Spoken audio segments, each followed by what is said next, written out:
Hello friends, कैसे हैं आप सब। आई होप आप लोग स्वस्थ होंगे, अपनी तैयारी में व्यस्त होंगे। आज हम डिस्कस करेंगे सीडीपी। इंपॉर्टेंट क्वेश्चन है, ये सभी क्वेश्चन आपके एग्जाम के लिए इंपॉर्टेंट है, इसलिए आप सभी लोग वीडियो को लास्ट तक जरूर देखिएगा। चैनल पर पहली बार आए हैं तो चैनल सब्सक्राइब करके बेल आइकन प्रेस कर लीजिएगा, इससे नोटिफिकेशन आप सभी को मिलता रहेगा।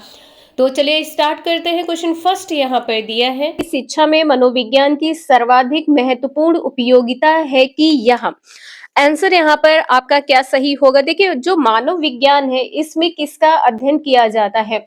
मानसिक विकास का नहीं होगा, चरित्रवान का नहीं होगा। अभी यहाँ पर कहा क्या गया है कि अध्यापक को चरित्रवान बनाता है, ये नहीं होगा। पाठ्यक्रम के निर्माण में सहायक होता है, जबकि जो मनोविज्ञान है इसमें मानव के व्यवहार का अध्ययन किया जाता है। पहला आंसर यहाँ पर सही है। और यहाँ पर जो ये ध्यान रखिएगा, जो विकास है कब से कब तक चलती है, तो विकास जीवन पर्यंत चलती है।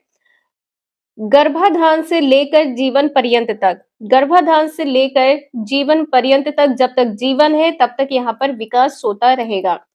इसके बाद में यहाँ पर आप सभी लोग ध्यान रखिएगा, ये क्वेश्चन आपके एग्जाम में सबसे ज्यादा पूछा जाता है। विकास में होने वाले परिवर्तन, कौन कौन से परिवर्तन होते हैं? आप सभी लोग कमेंट करके जरूर बताइएगा, होने वाले परिवर्तन कौन कौन से हैं। ये क्वेश्चन आपका कई बार एग्जाम में रिपीट हो चुका है। तो पहला है शारीरिक परिवर्तन, शारीरिक परिवर्तन। दूसरा है सामाजिक परिवर्तन, दूसरा है सामाजिक परिवर्तन। तीसरा है मानसिक परिवर्तन, तीसरा मानसिक परिवर्तन। और चौथा है संवेगात्मक परिवर्तन, चौथा है संवेगात्मक परिवर्तन। ये चार परिवर्तन विकास के दौरान देखने को मिलते हैं। क्वेश्चन नंबर नेक्स्ट है, शिक्षा मनोविज्ञान के अनुसार सीखना के क्यों तथा कब से संबंधित है, यह मत किस मनोवैज्ञानिक का है? तो यहाँ पर आंसर आपका क्या सही होगा? ये मत दिया है क्रो एंड क्रो ने, यहाँ पर आपका दूसरा आंसर सही हो जाएगा। इसके बाद में क्वेश्चन नंबर नेक्स्ट है, बालक एक ऐसी पुस्तक के समान है जिसे शिक्षक भली भांति पढ़ता है, यह किसका कथन है? बालक क्या होता है? एक पुस्तक के समान है जिसे शिक्षक भली भांति पढ़ता है, तो ये कथन है रूसो का, रूसो ने कहा है। यहाँ पर फोर्थ आंसर आपका सही होगा। अगर आप लोगों को ये वीडियो थोड़ी भी यूजफुल लग रही हो तो प्लीज एक लाइक कर दीजिएगा, कमेंट करके बताइएगा कि आप लोगों को समझ में आ रहा है या नहीं। और चैनल सब्सक्राइब जरूर कर लीजिएगा, जिससे कोई भी यहाँ पर क्लासेस होती हैं तो आप सभी को नोटिफिकेशन के माध्यम से मिलती रहेगी। क्वेश्चन यहाँ पर फोर्थ दिया है, शिशु अपनी तथा अपने संसार की अधिकांश बातें खेल के द्वारा सीखता है, यह कथन किसका है? यह कथन किसने दिया है कि जो शिशु है ये खेल के माध्यम से सीखता है? ये कथन है स्टैंग का। यहाँ पर आपका पहला आंसर सही हो जाएगा। क्वेश्चन नंबर 5 है, गामक विकास इंग्लिश में क्या बोलते हैं? मोटर डेवलपमेंट से आशय है क्या है? तो इसमें क्या होगा, यहाँ पर बच्चा गति करता है, ठीक है, क्रियाएं करता है। तो आंसर यहाँ पर आपका थर्ड सही हो जाएगा। बच्चे की शक्ति, गति और मांसपेशीय विकास से संबंधित है। यहाँ पर सी आंसर आपका सही होगा। क्वेश्चन नंबर नेक्स्ट है, मानव शरीर की कोशिका में कुल कितने गुणसूत्र होते हैं? सभी को पता है कितने गुणसूत्र होते हैं? 46 गुणसूत्र होते हैं। जोड़े में पूछा जाए तो 23 जोड़े, जोड़े में यदि पूछा जाए तो 23 जोड़े गुणसूत्र होते हैं। सी आंसर यहाँ पर सही है, 46 गुणसूत्र होते हैं। क्वेश्चन नंबर नेक्स्ट है, निम्नलिखित में से किसके विकास पर पर्यावरण का सर्वाधिक प्रभाव पड़ता है? जिस जगह पर आप रह रहे हैं, तो आपके किस प्रकार से यहाँ पर पर्यावरण का प्रभाव पड़ेगा? आंसर क्या हो गया यहाँ पर? शारीरिक आकार एवं रूप, रूप पर प्रभाव। देखिए यहाँ पर अगर मनोवैज्ञानिक की दृष्टि से देखा जाएगा तो ये गलत हो जाएगा। गति कौशल, आपके जो अभी देखा है आपने गति कौशल, ये भी आपका गलत हो जाएगा। सामाजिक कौशल नहीं, बुद्धि पर। यहाँ पर आपका आंसर फोर्थ सही होगा। बुद्धि पर, आपका जो आपके आसपास का जो पर्यावरण होता है इसका प्रभाव बुद्धि पर सबसे ज्यादा पड़ता है।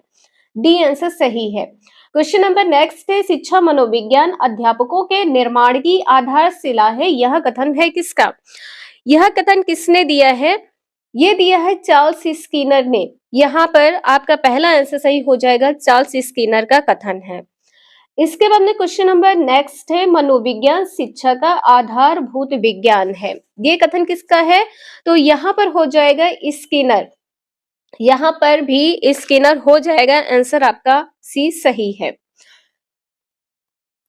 क्वेश्चन नंबर नेक्स्ट है, नियंत्रित परिस्थितियों में अध्ययन कहा जाता है। नियंत्रित परिस्थिति का अर्थ है किसी परेशानी में फंस गए हैं तो आप उससे बाहर निकलने के लिए क्या करेंगे। आप मतलब एक सीमित जगह पर हैं या आप सीमित परिस्थिति कह सकते हैं, तो यहाँ पर आंसर आपका प्रयोग हो जाएगा। आंसर यहाँ पर आपका प्रयोग हो जाएगा क्योंकि जो आपने पहले से सीखा है, किसी परिस्थिति में यदि फंस गए हैं तो आप उस परिस्थिति से निकलने के लिए उसका प्रयोग करेंगे। आंसर यहाँ पर डी आपका सही है, प्रयोग।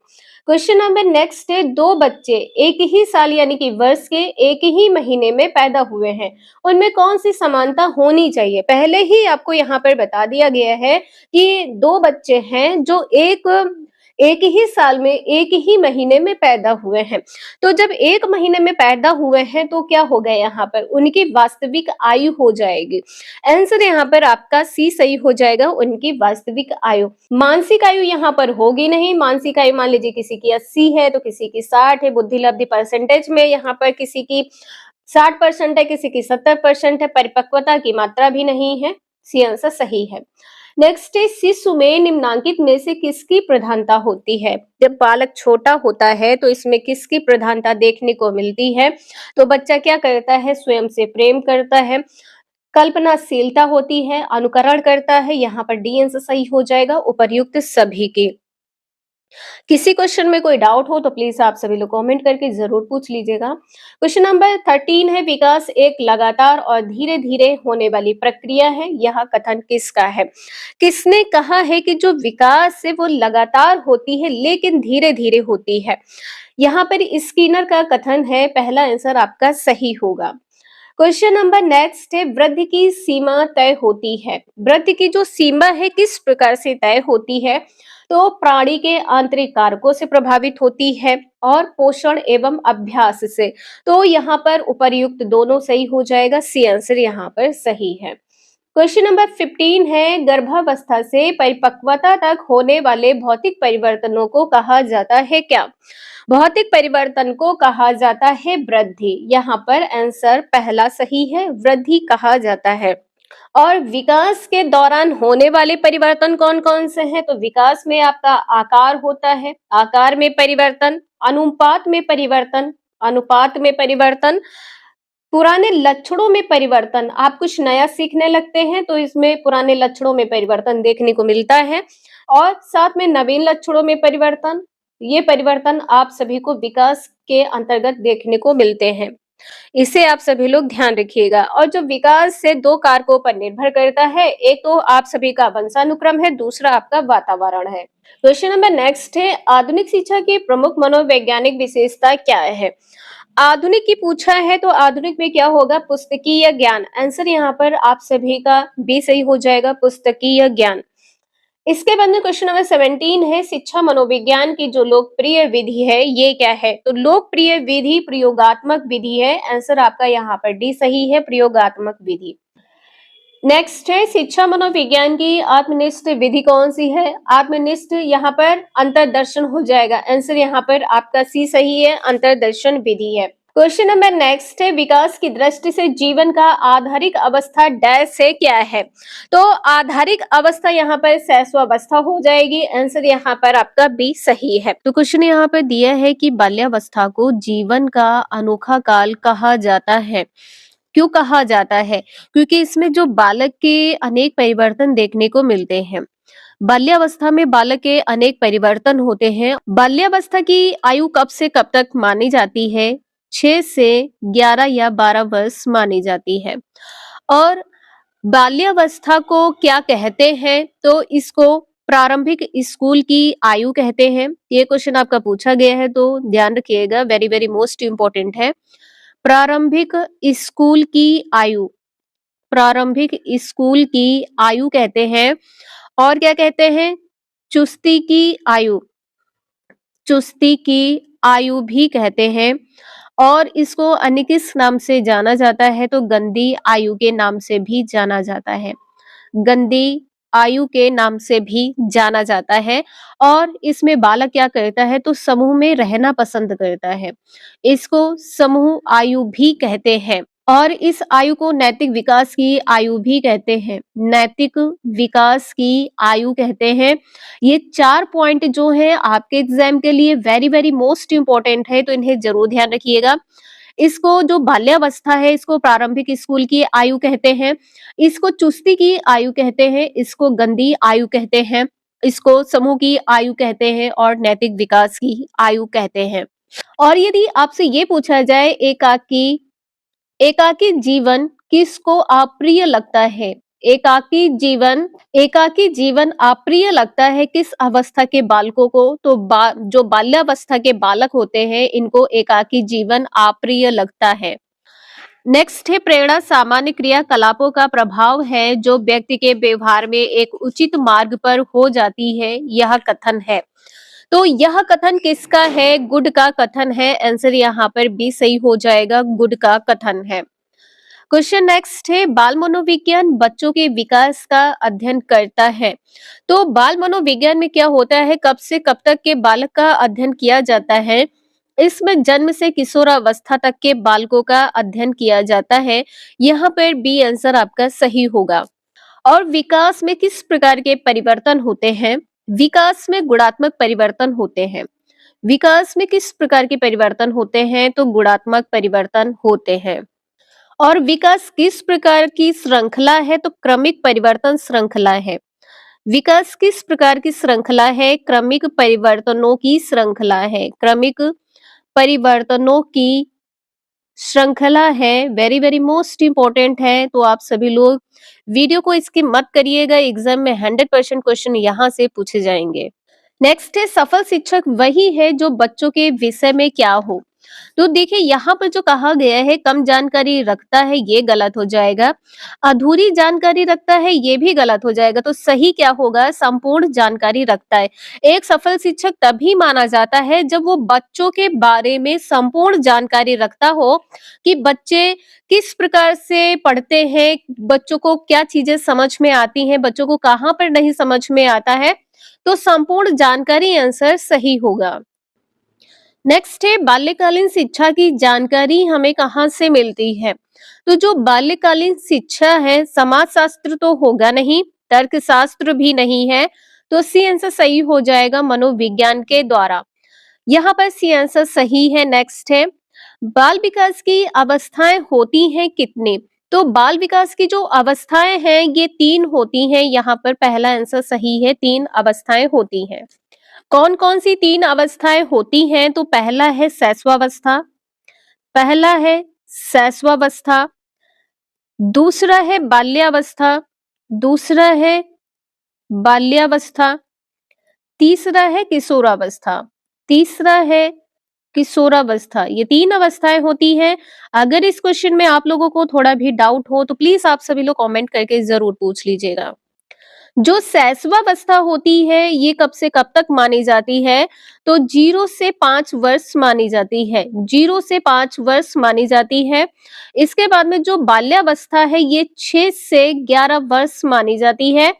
और जो 11 के बाद की अवस्था होती है इसको किशोरावस्था कहते हैं। पहला आंसर यहाँ पर सही है। और इसके बाद में जो विकास के पक्ष होते हैं तो ये कितने होते हैं? बाल विकास के पक्ष यदि पूछे तो कितने होते हैं? 4। पहला है शारीरिक विकास, दूसरा है मानसिक विकास और तीसरा है संवेगात्मक विकास और चौथा है सामाजिक विकास। ये 4 पक्ष होते हैं बाल विकास के। यहाँ से भी क्वेश्चन आपके एग्जाम में 1 नंबर का पूछा ही जाता है। क्वेश्चन नंबर नेक्स्ट है किशोरावस्था कब से कब तक मानी जाती है?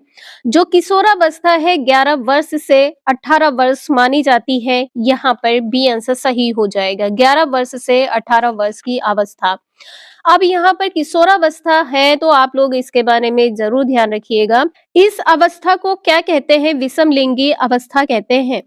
इस अवस्था को विषम लिंगी अवस्था कहते हैं। किशोर अवस्था विषम लिंगी इसलिए कहलाती है क्योंकि इसमें जो लड़के होते हैं वो लड़कियों की तरफ आकर्षित होते हैं और जो लड़कियां होती हैं वो लड़कों की तरफ आकर्षित होती हैं, इसलिए इसको विषमलिंगी अवस्था या भावना भी कहते हैं। और इस अवस्था में जो बालक की कल्पना होती है, कल्पना की प्रधानता पाई जाती है। बालकों में कल्पना की प्रधानता पाई जाती है, कल्पना की प्रधानता पाई जाती है। और इस अवस्था को क्या कहते हैं? आत्मनिर्भर की अवस्था कहते हैं। इस अवस्था को आत्मनिर्भरता की अवस्था कहते हैं। साथ में व्यवसाय चुनने की अवस्था कहते हैं। इसको व्यवसाय चुनने की अवस्था कहते हैं। क्योंकि आप लोगों को पता है, जब किशोरावस्था में बालक आ जाता है तो वो अपने अनुसार विषय को चुनता है, अपने अनुसार वो क्या पढ़ना चाहता है, क्या व्यवसाय करना चाहता है, तो उसको फ्रीडम होती है। किशोरावस्था में बालक स्वतंत्र हो जाता है, आत्मनिर्भर हो जाता है। और इस अवस्था को और क्या कहते हैं? इसको परिवर्तन की अवस्था भी कहते हैं। किशोरावस्था को परिवर्तन की अवस्था भी कहते हैं। वेरी वेरी मोस्ट इंपॉर्टेंट है। आज के क्वेश्चन आप सभी लोग जरूर रिवाइज कर लीजिएगा। 100% क्वेश्चन आपके एग्जाम में यहाँ से पूछे जाएंगे। और यह अवस्था और क्या कहलाती है? पूर्ण वृद्धि की अवस्था कहलाती है। पूर्ण वृद्धि की अवस्था कहलाती है। क्यों कहलाती है? क्योंकि इसमें बालक के वृद्धि कंप्लीट हो जाती है, यानी कि पूर्ण वृद्धि हो जाती है। पूर्ण वृद्धि की अवस्था कहते हैं या कहलाती है। यहाँ पर आपने देखा है आंसर भी सही है, 11 से 18 वर्ष। नेक्स्ट है शैशव काल नियत समय है। शैशव काल नियत समय किसका है? तो यहाँ पर अभी आपको बताया था कि जन्म से 5 से 6 वर्ष की जो अवस्था होती है, इसको शैशव काल कहते हैं। डी आंसर यहाँ पर सही है। और हरलॉक ने क्या कहा है? और आप लोग ध्यान रखिएगा कि कथन से संबंधित क्वेश्चन भी आपके एग्जाम में बहुत पूछे जाते हैं। हरलॉक ने कहा है शैशवावस्था के बारे में, यह जन्म से लेकर 2 सप्ताह तक चलती है। जन्म से लेकर 2 सप्ताह तक चलती है। ये किसने कहा है? हरलॉक ने कहा है। 2 सप्ताह तक यह अवस्था चलती है। कथन से 3 नंबर के क्वेश्चन आपके एग्जाम में पूछे जाते हैं। रॉस के अनुसार बाल विकास की कितनी अवस्थाएं हैं? तो रॉस के अनुसार बाल विकास की 4 अवस्थाएं हैं। पहली अवस्था कौन सी है? तो आपको पता है शैशवावस्था है। दूसरी अवस्था पूर्व बाल्यावस्था है। दूसरी अवस्था पूर्व बाल्यावस्था है। तीसरी अवस्था उत्तर बाल्यावस्था है। तीसरी अवस्था उत्तर बाल्यावस्था है। और चौथी अवस्था किशोरावस्था है। चौथी अवस्था किशोरावस्था है। रॉस के अनुसार बाल विकास की 4 अवस्थाएं होती है। सेल के अनुसार 3 अवस्थाएं होती हैं। सेले कहिए या सेल कहिए, इनके अनुसार 3 अवस्थाएं होती हैं। नेक्स्ट है बाल विकास को कितने भागों में बांट सकते हैं? तो यहाँ पर 4 भागों में बांट सकते हैं। यहाँ पर बी आंसर आपका सही है। नेक्स्ट है बालक के विकास की प्रक्रिया एवं विकास शुरुआत होती है कि शुरुआत कब से मानी जाती है? तो जन्म से पूर्व ही मानी जाती है, प्रसव के दौरान। यहाँ पर आंसर आपका ए सही होगा। नेक्स्ट है बाल व्यवहार में परिवर्तन निम्न में से किसके द्वारा किया जाता है? जो बालक में परिवर्तन देखने को मिलते हैं, ये किसके द्वारा किए जाते हैं? तो प्रेरणा के द्वारा किए जाते हैं, मोटिवेशन के द्वारा। यहाँ पर पहला आंसर आपका सही हो जाएगा, प्रेरणा के द्वारा। नेक्स्ट है निम्नलिखित में से किसको बालक की प्रथम पाठशाला कहा गया है? सभी को पता है कि जो परिवार होता है ये प्रथम पाठशाला होती है। यहाँ पर आंसर आपका परिवार सही हो जाएगा, डी आंसर सही है। और आप लोगों को पता होगा कि प्राथमिक कारक में तो आपका परिवार हो जाएगा। जो प्राथमिक कारक होता है ये आपका परिवार होगा। और द्वितीयक कारक में आपका विद्यालय हो जाएगा। द्वितीयक कारक में आपका विद्यालय हो जाएगा। यहाँ पर डी आंसर सही है। नेक्स्ट है बालक के विकास में निम्नलिखित में से किसका प्रभाव पड़ता है? अब विकास की बात यहाँ पर आई है तो विकास पर यहाँ पर किसका प्रभाव पड़ता है? तो वंशानुक्रम तथा वातावरण दोनों का प्रभाव पड़ता है। यहाँ पर सी आंसर आपका सही होगा। नेक्स्ट है विकास एक लगातार और धीरे धीरे चलने वाली प्रक्रिया है। उपर्युक्त कथन किसका है? किसने कहा है कि जो विकास होती है यह धीरे धीरे चलने वाली प्रक्रिया है? तो ये कहा है स्किनर ने। यहाँ पर पहला आंसर आपका सही होगा। नेक्स्ट है, सामाजिक विकास को प्रभावित करने वाला कारक कौन सा है, ये बताना है। प्रमुख कारक क्या है? सामाजिक विकास कहा है तो सामाजिक विकास यहाँ पर सीखना हो जाएगा। यहाँ पर पहला आंसर आपका सही है, सीखना। जो सामाजिक कारक को प्रभावित करने वाला जो प्रमुख कारक है वो सीखना है। नेक्स्ट है, विकास के परिणाम स्वरूप व्यक्ति में नवीन विशेषताएं और नवीन योग्यता प्रकट होती है। यह कथन किसका है? नवीन विशेषताएं और नवीन योग्यताएं प्रकट होती हैं, ऐसा हरलॉक ने कहा है। यहाँ पर आपका बी आंसर सही हो जाएगा, हरलॉक का कथन है। नेक्स्ट है, नीचे संवेगों की कुछ विशेषताएं दी गई हैं, इनमें से कौन सी विशेषता उपयुक्त नहीं है? तो देखिए, जो संवेग होते हैं सभी प्राणियों में पाए जाते हैं। संवेग में क्रियात्मक प्रवृत्ति का अभाव होता है, ये यहाँ पर उपयुक्त नहीं है। तो बी आंसर यहाँ पर सही होगा। और जो संवेग होते इमोशंस होते हैं वो अस्थिर होते हैं, मतलब स्थिर नहीं होते हैं, ये भी आपका सही है। तो उपयुक्त क्या नहीं है? बी। नेक्स्ट है, विकास के परिणाम स्वरूप व्यक्ति में नवीन विशेषताएं नवीन योग्यताएं अभी आपने देखा है। यह कथन किसका है? हरलॉक का कथन है, हरलॉक ने कहा है। नेक्स्ट है, विकास का वही संबंध परिपक्वता से है जो उद्दीपन का डैश से है। विकास परिपक्वता से संबंधित है तो उद्दीपन किससे संबंधित है? उद्दीपन प्रतिक्रिया से संबंधित है। यहाँ पर आंसर बी सही होगा। जैसे कॉकरोच जब रोशनी देखता है तो या तो बिल में छिप जाता है या तो दूर भाग जाता है, तो प्रतिक्रिया होती है। आंसर यहाँ पर आपका बी सही है। क्वेश्चन नंबर नेक्स्ट है, बच्चों के सामाजिक विकास में किसका विशेष महत्व होता है? तो जब बच्चों की बात की जाए तो खेल का महत्व ज्यादा होता है। आंसर यहाँ पर आपका पहला सही हो जाएगा, खेल का महत्व होता है। आई होप आप लोगों को समझ में आया होगा। अगर आप लोगों को ये वीडियो थोड़ी भी यूजफुल लगे तो please like share and subscribe जरूर करें। Thank you for watching this video.